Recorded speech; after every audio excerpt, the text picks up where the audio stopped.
Olá, bom, hoje então a gente vai tentar de novo conversar dessa vez sobre o Doutor Fausto do Thomas Mann.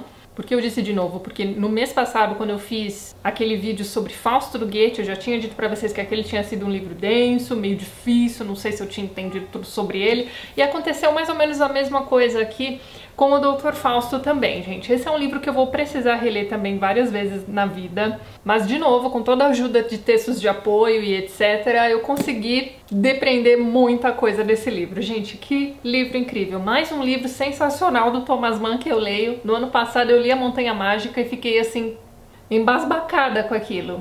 E de novo, gente, aconteceu a mesma coisa, se duvidar eu saí até mais admirada com esse autor aqui depois da leitura desse livro. Provavelmente foi isso que aconteceu mesmo, porque olha, vou falar pra vocês. Caso você não tenha visto o vídeo sobre Fausto do Goethe, eu vou deixar o link lá embaixo pra você dar uma olhadinha. Aquele livro serviu de base para este aqui também. Aliás, não só o livro do Goethe, ele usou também o Fausto do Marlowe, o Fausto histórico e, enfim, a lenda do Doutor Fausto. Tudo isso foi usado como base aqui e alguns detalhes desse livro vão remeter a gente ao que a gente já leu anteriormente sobre Fausto. Mas vamos lá então, sobre o que se trata este livro. Bem, o Doutor Fausto aqui deste livro, na verdade, não é um doutor. E ele nem se chama Fausto, ele se chama Adrian Leverkun e ele é um músico. E este livro aqui, na verdade, é uma biografia deste músico contada pelo Serenos, que é o narrador do livro e é o melhor amigo, né? Um rapaz que o conheceu na infância e seguiu sua vida até, né, sua derrocada, digamos assim. Logo no início do livro, quando o Serenos começa a expor pra gente aquilo que ele quer fazer, né, contar a história dessa pessoa que ele era tão admirada por ele, a gente vai perceber que existe um certo amor transcendental por essa pessoa. E aí a gente já começa a duvidar um pouquinho desse narrador, afinal de contas, será que ele vai contar a história do Adrian Leverkun parcialmente ou imparcialmente? Enfim, aí você vai precisar ler o livro para saber direitinho como é que ele conta essa história pra gente. Fato é que Adrian Leverkun é uma criatura estranha e fascinante ao mesmo tempo. Ele é filho, então, de uma família tradicionalmente alemã e ele, num primeiro momento, quando ele precisa escolher uma profissão, ele decide estudar teologia. E a gente vai acompanhar, inclusive, algumas aulas de teologia com ele. O Serenos acaba participando de algumas aulas também. Só que num dado momento da vida, ele vai morar com um tio que é revendedor de instrumentos musicais. Ele acaba aprendendo a tocar alguns instrumentos e ele resolve, então, enveredar pelo caminho da música. Ele abandona, então, os estudos teológicos e passa, então, a se dedicar totalmente à música. Ele é uma pessoa de muito talento, então ele aprende rápido e ele é super bom naquilo que ele faz. Mas ele é uma criatura peculiar, assim, gente, só lendo o livro mesmo pra entender como é que é esse Adrian Leverkun, né? O nosso amigo Serenos vai passar o livro inteiro tentando explicar pra gente as nuances da personalidade desse personagem. E como leitora, eu fiquei cada vez mais interessada nessa figura. E bem, como eu já disse pra vocês no início, né, que o Doutor Fausto da história é o Leverkun, e que o livro é baseado também na lenda de Fausto, a gente sabe que em algum momento vai haver esse pacto fáustico, né? E aí o que acontece? Existem algumas figuras que vão entrar na vida do Adrian que vão meio que levá-lo pelo mau caminho, digamos assim. Então, a gente tem alguns professores, tanto no curso de teologia como no curso de música. A gente tem alguns amigos estranhos que ele vai conhecer ao longo da vida. E o Sereno sempre muito ciumento, muito possessivo. De tanto ele repetir que ama tanto, que admira tanto o Adrian, a gente pode ou não chegar à conclusão de que ele existe um interesse homossexual aí, homoafetivo, desculpa. E o narrador tem sempre um sentimento assim de proteção, ele quer proteger o Adrian de alguma forma, ele acaba não conseguindo. O que acontece? Um belo dia o Adrian é levado a ir a um bordel, e lá ele conhece a Esmeralda, a prostituta Esmeralda, que vai passar sífilis pra ele, né? Vai transmitir sífilis. Então, a partir desse momento, tudo aquilo que acontecer na vida do Adrian vai remeter a esse momento em que ele esteve ali com aquela prostituta. Ele vai procurar ajuda médica e aí é muito bizarro o que vai acontecer com esses médicos. O primeiro médico que ele encontra para tratá-lo, aquela coisa toda, quando ele precisa fazer aquele retorno, né, depois do início do tratamento, ele descobre que o cara morreu. O dia daquela segunda consulta dele é o dia do velório desse médico. Ele fala assim, puxa vida, né, deixa eu procurar outro médico. Ele procura outro médico e aí no dia também da segunda consulta, né, para dar continuidade ao tratamento, ele vê esse doutor sendo levado pela polícia. E aí ele desiste. E ele vai passar o resto da vida com sequelas dessa doença maltratada, digamos assim. Então ele vai ter muita enxaqueca, ele vai ter, enfim, vários outros sintomas aí que ele vai carregar pro resto da vida. E toda a cena incrível do pacto fáustico tem essa coisa assim meio onírica, porque o autor do livro e o narrador vão dar a entender pra gente que tudo se passou num delírio, num momento de delírio, ali numa febre que ele teve em decorrência da sífilis. E é um capítulo excepcional. Quem leu A Montanha Mágica e leu aquele capítulo Neve, pois é, o capítulo aqui do Pacto Fáustico equivale ao Neve. Aliás, sei lá, difícil dizer qual é o melhor, mas eu diria então que esses dois capítulos se equivalem. Quando eu terminei de ler esse capítulo do Pacto, eu pensei, caramba, este é o Neve do Dr. Fausto. Então todo esse diálogo entre o Leverkusen e o demônio é muito interessante. É nesse capítulo, capítulo 25, se eu não me engano, em que a gente vai ter várias explicações, porque muita coisa vai ficar subentendida, né? Esse capítulo 25 é praticamente ali na metade do livro. Até então, a gente não tem certeza de pra onde é que o autor e o narrador do livro estão levando a gente. Mas quando a gente chega no capítulo 25, você fala, saquei. Mas tá, qual é esse pacto? Então a gente tem que pensar o seguinte, o Adrian tá lá no meio das suas criações musicais, aquela coisa toda. Ele está doente, ele tá nas últimas, digamos assim. O diabo vem e oferece para ele o quê? 24 anos de vida e sucesso nas suas empreitadas musicais. Essa é a oferta do diabo. Só que o preço a ser pago é o seguinte, além de sua alma que ele precisa entregar para o diabo quando esse prazo terminar, ele também não poderá amar. E aí, como a gente já veio acompanhando essa figura estranha que não tá nem aí pra ninguém, enfim, egoísta pra caramba, aquela coisa toda, a gente vai pensar o quê? Pra ele isso não vai fazer diferença nenhuma. Só que vai. Vai aparecer uma mocinha aqui por quem ele vai se apaixonar, ele vai cogitar pedir-lhe em casamento. Pode ser que isso dê certo ou não, você vai precisar ler o livro. Ele vai conhecer mais pra frente também um sobrinho, que é a criança mais fofa da face da Terra. E pode ser que aconteça ou não uma tragédia familiar horrorosa em decorrência do Pacto Fáustico. E em termos de plot da história, é mais ou menos isso, gente. Tem muita coisa nesse livro mesmo. Esse livro, por tratar da vida desse personagem desde a infância até o momento em que ele precisa pagar seu preço para o diabo, o autor vai resvalar em diversos assuntos. Inclusive, uma coisa muito interessante que ele faz aqui, que o Thomas Mann faz nesse livro, é o seguinte. O Serenos está contando essa história depois da morte do Leverkusen, certo? Ele começa a escrever esse livro em 1942, ou seja, temos aí a Segunda Guerra Mundial. E ele termina de escrever esse livro no último ano da guerra. Então, existem algumas digressões do narrador ao longo da história em que ele vai contar pra gente o que está acontecendo na Alemanha naquele momento. E se você tem alguma dúvida de que a história do Leverkusen, contada pelos Serenos, é uma alegoria da história da Alemanha e do pacto fáustico que a Alemanha fez com o Terceiro Reich, digamos assim, a última linha deste livro, gente, é impressionante. Ela não vai deixar dúvida pra você. Eu vou ler a última linha, porque eu juro pra vocês que eu não acho que isso seja um spoiler, mas caso você pense diferente de mim, você pode pular em uns 25 segundos do vídeo. Ele vai encerrar o livro meio que se despedindo do Leverkusen, e ele vai dizer o seguinte, que Deus tenha misericórdia de vossas pobres almas, meu amigo, minha pátria. É simplesmente incrível a forma como Thomas Mann vai intercalar a história desse personagem, que vai trazer traços de autores de música clássica. E, gente, é costume meu falar música clássica, tá? Mas entenda música erudita. Então existem alguns autores aqui de música clássica que doaram certas características para a criação do Leverkusen. Alguns detalhes da biografia do próprio Nietzsche também emprestaram algumas características para o Leverkusen. Inclusive, quando a gente lê esse livrinho aqui, que é a Gênese do Dr. Fausto, esse livro aqui nada mais é do que excertos do diário que Thomas Mann mantinha durante a escrita do Dr. Fausto, em que ele vai explicar direitinho de onde ele tirou todas as ideias, etc. Então, durante a leitura do Fausto, ele estava lendo também a biografia do Nietzsche, era um dos livros que ele lia. Ele releu também a Divina Comédia e tantas outras coisas aqui. Muito interessante este livro, gente. Mas então, diversas figuras históricas alemãs cederam, digamos assim, elementos para a criação desse personagem. E sobre esse personagem, o autor vai dizer o seguinte, ele está conversando com uma pessoa ali, um amigo que vai visitá-lo, e ele vai dizer, disse-lhe que Leverkusen era, por assim dizer, uma figura ideal, um herói do nosso tempo, entre aspas, um homem que traz em si o sofrimento de nossa época. Prossegui, confessando-lhe nunca ter amado tanto um personagem imaginário. Nem Thomas Buddenbrook, nem Hans Castorp, ele vai citar outros personagens de outros livros que eu não conheço. Talvez a única exceção seja Hanno Buddenbrook. Dizia a verdade, eu literalmente repartia com o bom Serenos os sentimentos por Adrian. Cheio de desvelo, estava apaixonado por ele desde seus dias de aluno arrogante.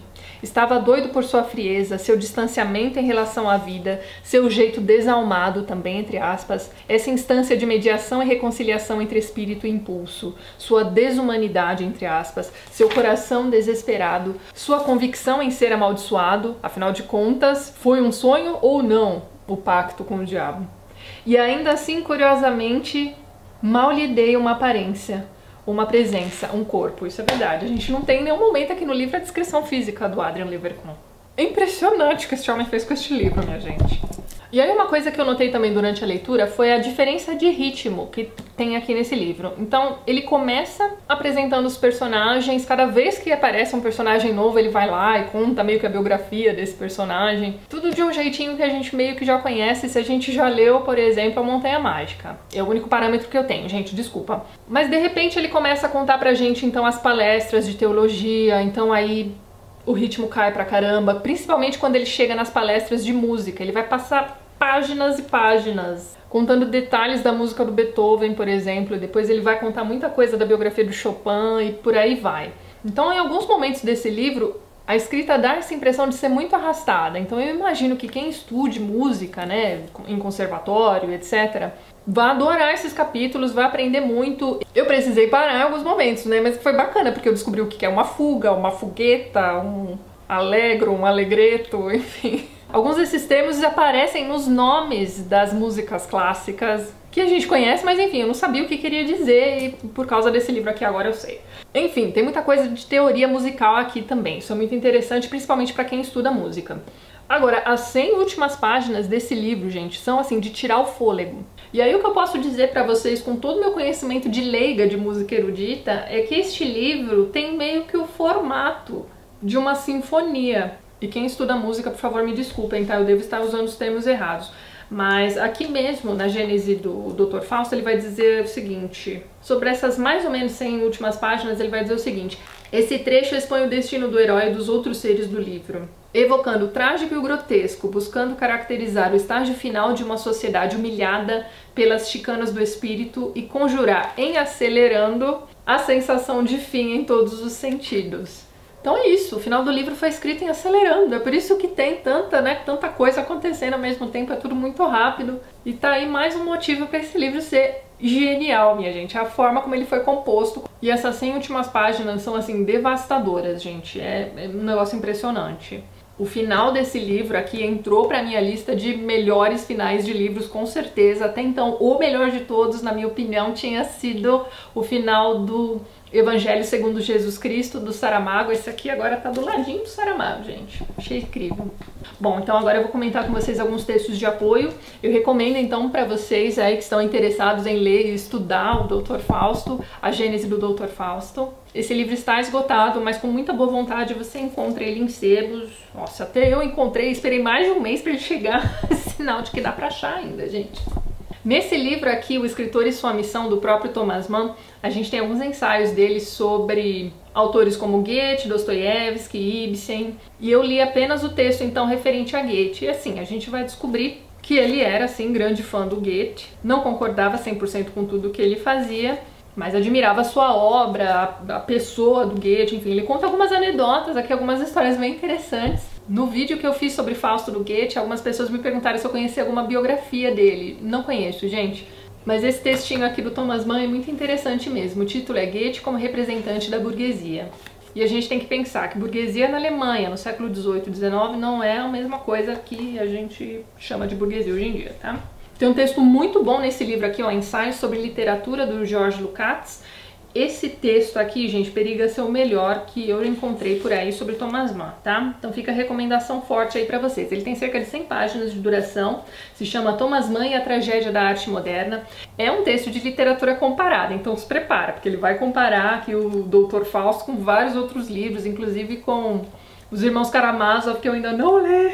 Vai comparar a obra do Thomas Mann com a obra do Goethe, porque, não sei se vocês sabem, mas o Dr. Fausto foi escrito também na velhice do Thomas Mann. Não foi o último livro que ele escreveu, mas enfim. Ele já tinha mais ou menos meio que a mesma idade que o Goethe tinha quando ele se dedicou a segunda parte do Dr. Fausto. Então tá aí, ó, 2 Faustos escritos na velhice de 2 autores sensacionais. Agora temos Carpo, muito Carpo aqui, hein? Carpo também gostava pra caramba de Thomas Mann, vou falar pra vocês, viu? Nesse livro aqui, ó, Fin du siècle, que é o volume 8, né, da história da literatura ocidental, que vem numa caixinha e tal. Acho que essa edição também tá meio esgotada, tá? Não sei se dá pra achar ainda hoje em dia. Mas aqui na página 253 o autor vai dizer o seguinte: no seu romance épico, Dr. Fausto, a carreira artística do grande compositor Leverkusen coincide com a história política da Alemanha durante os últimos decênios. Os 2 grandes temas, a política e a música, estão ligados por meio de uma nova técnica novelística na qual tudo alude a tudo. Tudo é realidade e tudo é símbolo. Um fato real de significação simbólica, a tentação da Alemanha e do artista pelo demônio dá à obra dimensão metafísica e transcendental. Espetacular, né, gente? Ó, tem mais Carpo aqui neste livro, História Concisa da Literatura Alemã. Ele vai falar principalmente sobre a diferença entre o final do Fausto do Goethe e o final do Dr. Fausto do Thomas Mann, né? Então, como eu já disse para vocês que existe aí uma alegoria, né, para se contar a história da Alemanha, principalmente é o que aconteceu na Segunda Guerra Mundial. A gente sabe o que aconteceu com a Alemanha no fim da guerra, não é mesmo? Então, é mais ou menos o que vai acontecer com o nosso Dr. Fausto. Então, ele vai fazer alguns comentários a respeito disso, né? Por que um Fausto foi perdoado e o outro não, o outro teve que pagar o preço. Será que isso tem a ver com a época em que os livros foram escritos? Não sei. Enfim. Tem um texto muito bacana sobre a questão da música, né? Da música erudita presente durante todo o livro do Thomas Mann, né? Esse texto aqui, ó, Antes e Depois de Leverkusen. Ele vai falar também de outros personagens que já tinham aparecido na literatura e que tinham a ver com música erudita. Vai comentar um pouco sobre Wagner, Hugo Wolf e Mahler, né? Que foram os autores que cederam aí algumas características para a criação desse personagem. E ele vai fazer um comentário aqui que eu até anotei, ó, ele vai dizer: a música no romance de Mann é a arte diabólica da nação diabólica, e juntamente com essa nação, ela desaparecerá. Enfim, esse aqui foi meu último carpozinho. Por fim, eu tenho 2 revistas literárias aqui que trazem textos muito bacanas sobre Thomas Mann e também alguns comentários sobre o Dr. Fausto. Aqui nos 100 livros essenciais da literatura mundial da Brava, a gente tem um texto muito bom mesmo sobre Fausto, Dr. Fausto. Mas essa revista aqui é um caderno especial da revista Entre Livros, que também não existe mais, gente. O panorama da literatura alemã, a gente vai ter exatamente isso, um panorama da história da literatura. Então aqui, por exemplo, tem um texto muito bacana sobre luteranismo. Então eu fiquei sabendo, por exemplo, né, que a língua alemã moderna deve muito à Bíblia de Lutero. Então, enquanto esses autores que montaram essa revista falam da literatura, né, da história da literatura alemã, eles estão falando da história do país também, o que é sempre muito interessante para contextualizar a gente, né? Então, um textinho entre o corpo e o espírito, aqui uma fotinha do Thomas Mann. E eu anotei uma frasezinha aqui, ó. As palavras duras de Mann sobre a culpa coletiva dos alemães renderam-lhe apelos de retorno, mas também polêmicas desagradáveis com autores que haviam ficado e menosprezavam quem teria assistido a tudo de camarote. Então é isso, né? Ele foi exilado durante a guerra, ele teve seus livros queimados em praça pública, foi morar nos Estados Unidos. Inclusive este livro, né, o Dr. Fausto, foi escrito lá, né? E aqui na revista Bravo tem esse outro texto aqui muito bacana também. E eu vou ler aqui um trechinho que eu marquei para vocês. É o olhar humanista bondoso dos Serenos, né? O Serenos é o humanista, que admira o artista demoníaco, o Leverkusen, e que narra inocentemente a história de quem aceitou o mal. Como disse o biógrafo de Mann, o Fausto é para o autor a síntese do recalque alemão que originou o nazismo, já que Mann não acreditava haver 2 Alemanhas, uma boa e uma má, mas uma única em que todas as partes optaram de forma diferente pelo caos. Eles encerram o texto também fazendo uma observação muito interessante, ó. Dr. Fausto emerge como uma síntese do pensamento de Mann. Ao reler o mito faustiano do pacto com o demônio sob a forma da infecção aceita da sífilis, ao retratar a arte como genialidade suprema e condicionada à patologia, ao demonstrar a decadência do artista como inevitável diante da loucura da sociedade e ao usar um mito germânico como alegoria para ironizar a recorrência alemã ao erro e à soberba. Então é isso, fica a dica aqui para vocês de um livro incrível, cheio de camadas, cheio de nuances. Também não é um livro que você vai ler uma vez e já vai se contentar. É um livro que eu recomendo para quem se interessa por histórias da Segunda Guerra Mundial, mesmo porque o autor escreveu esse livro enquanto a guerra ainda estava rolando. E vai colocar vários detalhes aqui pra gente. Ele vai falar de Hitler aqui sem papas na língua, ele vai falar do Führer aqui em vários momentos. É um livro que pode interessar em muito quem estuda a teoria da música. É um livro com personagens super bem elaborados, maravilhoso, mais um daqueles livros que retribui todo o esforço que você aplicou ao lê-lo e... Enfim, Thomas Mann maravilhoso, gente. Ano que vem, se tudo der certo, eu pego mais um livrinho dele aí pra ler, acho que eu vou ler os Buddenbrooks. E me contem aí nos comentários se vocês já leram Dr. Fausto, como é que foi a experiência de vocês. Então é isso, se você gostou do vídeo, não esqueça de dar aquele joinha e ajudar a compartilhar. Um beijo grande pra todo mundo, até o próximo vídeo.